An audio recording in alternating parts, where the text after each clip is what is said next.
Bonjour à tous, j'espère que vous allez bien. On se retrouve aujourd'hui pour un avis lecture et ce sera celui du dernier finaliste du PLIB que je vous présente aujourd'hui.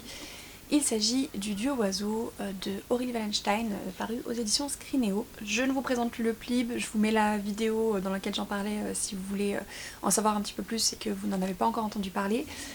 Mais voilà, on avait 5 finalistes à lire et voici le dernier qu'il me restait à lire et chroniquer, donc Le Dieu oiseau. C'est le premier livre de Aurélie Wallenstein que je lis, ce ne sera certainement pas le dernier parce que j'ai beaucoup aimé son écriture que je trouve extrêmement percutante et intéressante. Donc ça donne déjà le ton sur ce que je pense de ce livre, j'ai beaucoup aimé l'écriture de Aurélie Wallenstein. Je vais vous lire le résumé pour que vous sachiez de quoi il parle sans que je spoil parce que j'ai vraiment peur de spoiler dans cette vidéo. Donc je le lis, ce sera plus simple que d'essayer de faire un résumé moi-même. Une île, 10 clans. Tous les 10 ans, une compétition détermine quel clan va dominer l'île pour la décennie à venir. Les perdants subiront la tradition du banquet, une journée d'orgie où les vainqueurs peuvent réduire en esclavage, tuer, violer et même dévorer leurs adversaires. Il y a 10 ans, Faolan a assisté au massacre de sa famille. Sauvé par le fils du chef victorieux, Torok, il est depuis son esclave et doit subir ses fantaisies perverses. Enfin, la nouvelle compétition est sur le point de commencer. L'occasion pour Faolan de prendre sa revanche. Sa vengeance aura-t-elle le goût du sang? Donc, le résumé donne bien le ton.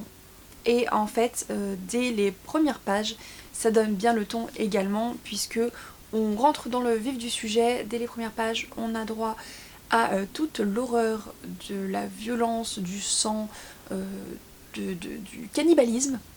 Voilà, que l'on va retrouver tout au long du livre. Alors, je vous avoue que j'ai été extrêmement perturbée par cette histoire de cannibalisme qu'on a tout le long. De toutes les horreurs qui sont décrites dedans, c'est le cannibalisme qui m'a perturbée. Vous allez savoir pourquoi. En tout cas, c'est un livre, il faut s'y préparer, qui est extrêmement violent. Il y a beaucoup de sang, beaucoup de scènes assez dures. Mais ça porte son sujet, en fait, c'est ce qui fait que ce livre a de l'impact et va vraiment toucher au niveau de la lecture, c'est que justement les scènes sont décrites de manière à ce que on ne puisse pas rester indifférent. On est forcément dégoûté, on frissonne, enfin on a forcément une réaction à cette lecture, à ces scènes.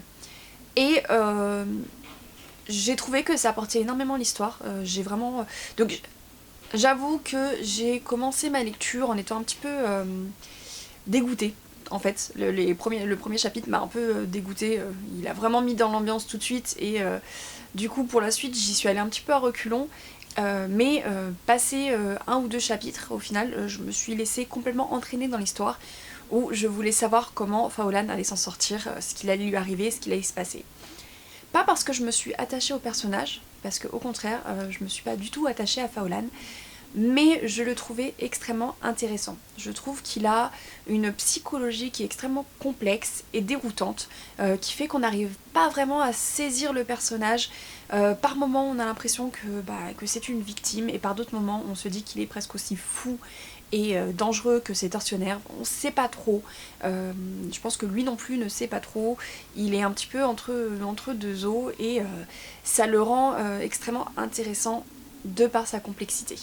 L'une des raisons pour lesquelles on veut à tout prix savoir ce qu'il se passe pour lui, comment il va s'en sortir, c'est que Faolan, depuis 10 ans, il est seul. Il s'est retrouvé à être esclave de Torok, à subir toutes ces, comme ils disent, fantaisies perverses, donc toutes ces tortures, sans avoir qui que ce soit qui lève le petit doigt pour lui ou qui semble éprouver la moindre empathie ou quoi que ce soit. C'est vraiment le laisser pour compte. Il n'a plus de clan, il n'a plus personne.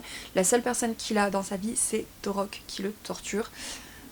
D'ailleurs, ça donne une petite impression de syndrome de Stockholm par moment, qui m'a aussi, je l'avoue, déroutée et perturbée encore plus en termes de personnage, de la psychologie du personnage.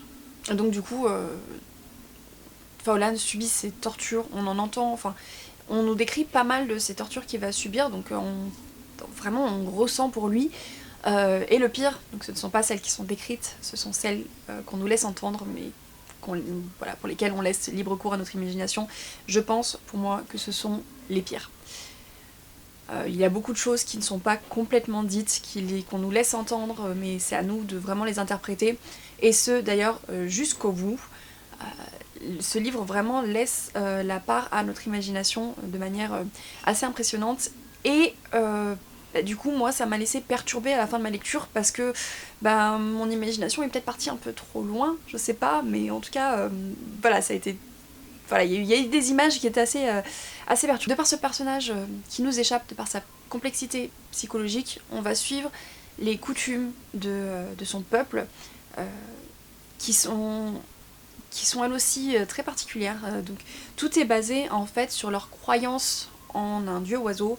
C'est un dieu qui est finalement terrible puisque le peuple le craint et commet des bains de sang en son nom pour l'apaiser et pour tenter de mettre fin aux années difficiles, puisque en fait il commence à manquer de nourriture, il y a des paysages qui sont dévastés là où ils vivent et ils essayent d'apaiser les dieux en réalisant ces bains de sang, ces banquets et cette quête tous les 10 ans.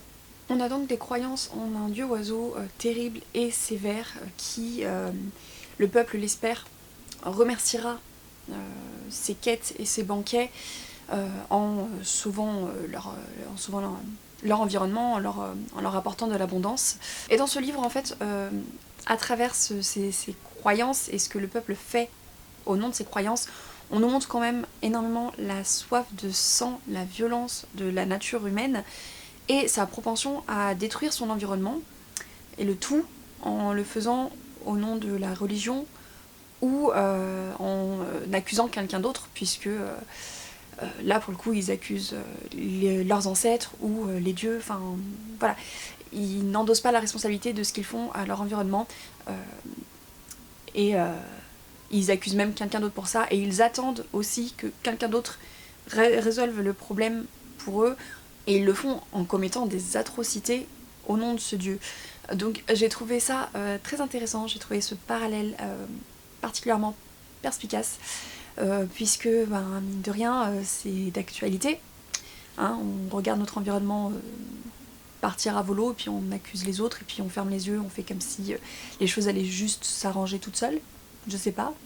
Donc j'ai vraiment trouvé ces thèmes très intéressants, et la manière dont ils sont traités à travers une plume qui est très vivace, très percutante, qui a un impact très fort de par le côté très violent qu'elle nous décrit. Donc je dois dire que ça m'a beaucoup touchée, j'ai trouvé ce côté-là du livre extrêmement intéressant. Par contre je suis quand même ressortie de ma lecture un petit peu mitigée, perturbée, dans le sens où ça faisait quand même un peu trop de violence pour moi. J'ai quand même passé la moitié du livre avec une grimace de dégoût sur le visage parce que vraiment il y a des scènes qui m'ont horrifiée. Voilà. Mais c'est là que je me dis que l'autrice est vraiment douée, puisqu'elle a réussi à vraiment m'atteindre à travers ses mots. Et du coup j'ai vraiment très envie de lire un autre de ses livres, notamment il y a Mère Morte qui m'attire. J'espère juste qu'il n'y aura pas de cannibalisme dedans, puisque ça a l'air de me perturber plus que tout. Donc voilà mon avis sur Le Dieu Oiseau, qui est donc une lecture que je recommande vraiment, mais en étant un petit peu préparée quand même avant, en sachant dans quoi on s'embarque. Ce n'est pas une lecture facile, mais c'est une lecture très intéressante, qui marque et qui appelle à la réflexion. Donc là, ça y est, j'ai lu mes 5 finalistes, j'ai d'ailleurs déjà voté, et je vous retrouverai bientôt dans une vidéo pour vous expliquer mon vote et vous dire pour qui j'ai voté.